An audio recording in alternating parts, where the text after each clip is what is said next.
The Ford government kept its promise and repealed Bill 28 today. That's the controversial legislation that had education support workers walking off the job. And here is the moment it was gone. The ayes are 100, the nays are 0.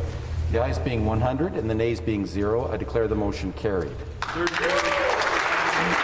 The bill, which imposed a contract on support workers and invoked the notwithstanding clause, overriding parts of the Charter of Rights and Freedoms, sparked a massive labour pushback with threats of a general strike.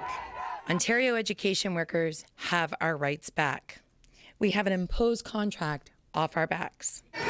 CUPE, which represents 55,000 caretakers, librarians, early childhood educators and education assistants, has been back at the table with the government since it promised to repeal the legislation. How far apart are you? Have you made any progress in the last few days? You know what? We are far apart, I'm not going to lie.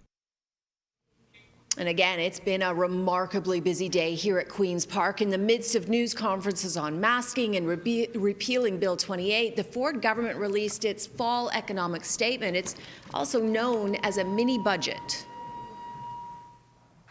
After a $2 billion surplus last year, the government is going back into deficit.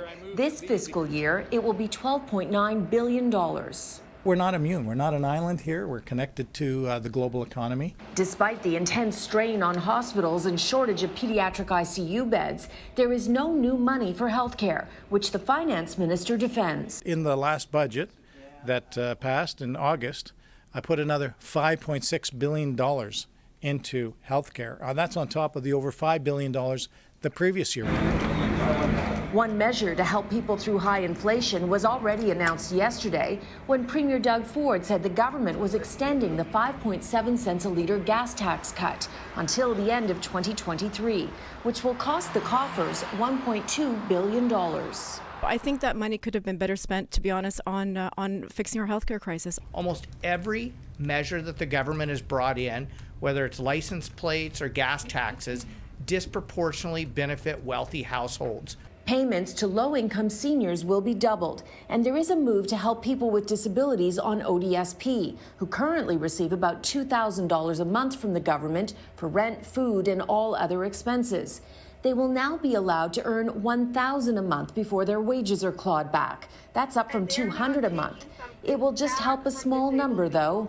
Only about 5% of people on ODSP are in the workforce.